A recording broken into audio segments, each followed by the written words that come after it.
lọ́jọ́rùú tí í ṣe ọjọ́ Wednesday ọ̀sẹ̀ tí a wà nínú ẹ̀ yìí, èyí tí í ṣe ọjọ́ keje nínú oṣù karùn-ún ọdún 2025, ètò ìròyìn àbọ̀ àpè ní the 7th of May 2025. Ó ní ọ̀dọ́mọkùnrin olórin fújì ìlú Ìbàdàn ní ìpínlẹ̀ Ọ̀yọ́ ni tí ògo ẹ̀ tó ń tàn lágboolé fújì gidigidi lásìkò yìí, ìyẹn Alhaji Tirimiziyu Alamu Gbolagade, ẹni tí ó gbáyé mọ̀ sí Tìrìlẹ́dà, ni ó ṣe àfihàn àti ìfilọ́lẹ̀ pẹ̀lú àkójáde rẹ́kọ̀dù ẹ̀ tuntun èyí tó pè ní 3 o'clock, tó sì jẹ́ pé ọ̀pọ̀ àwọn èèyàn pàtàkì káàkiri Nàìjíríà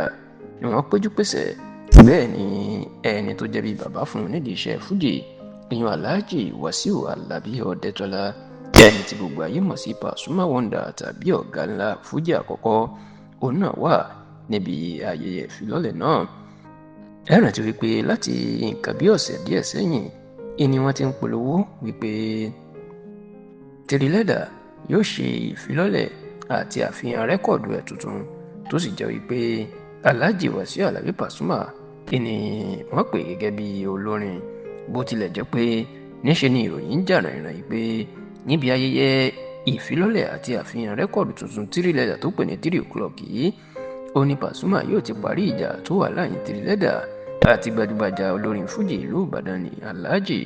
Táyé Àkàdé Adébísí, ẹni tí gbogbo ayé mọ̀ sí Táyé Currency. Ṣùgbọ́n tí ètò náà fi parí ní alẹ́ ọjọ́ Wednesday ọ̀sẹ̀ tí a wà nínú ẹ̀ yìí, kò sẹ́ni tó rí Táyé Currency, bẹ́ẹ̀ ni kò yọjú síbi ayẹyẹ ìfilọ́lẹ̀ náà, débi pé Pasuma yóò lo àǹfààní náà láti parí ìjà fún àwọn ọmọ ẹ̀ méjèèjì nínú iṣẹ́ orin náà. Ṣùgbọ́n nígbà tí tẹlifíṣàn Yorùbá Tòótọ́ ta kàn sí àwọn tó súnmọ́ Táyé Currency nípa ìdí tí kò fi lọ síbi ayẹyẹ Tìrìlẹ́dà nígbà tó jẹ́ pé Pasuma tó jẹ́ bàbá àwọn méjèèjì ni ló wá bá wọn ní ìlú Ìbàdàn, ẹni tó súnmọ́ Táyé Currency tàjọ́ máa ń rìn dáadáa tó ní ká forúkọ bò ń láṣìírí jẹ́ kó di mọ̀ pé Táyé Currency ò sí ní ìlú Ìbàdàn lọ́jọ́ Wednesday tí wọ́n ń ṣayẹyẹ náà nílùú Ìbàdàn. Ó ní ilé ẹ̀ lágbègbè Lẹ́kì ènìyàn ó wà,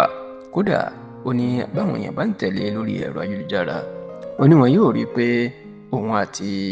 gbajúgbajà adẹ́rìn-pòṣónú ni tó ń jẹ́ Débọ̀ Adédayọ̀ tí gbogbo ayé mọ̀ sí Mr Macaroni ni wọ́n jọ ń gba bọ́ọ̀lù lórí tábìlì ìyẹn table tennis ní ilé ẹ̀ ní agbègbè Lẹ́kì. ẹni náà wá jẹ́ kó di mọ̀ pé yàtọ̀ sí eléyìí, Tìrìlẹ́dà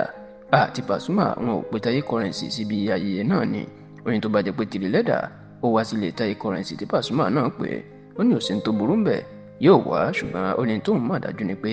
wọn ò pe Táyé Currency síbẹ̀, àti pé ìdí nìyẹn tóun náà fi lè lọ ganu síbẹ̀.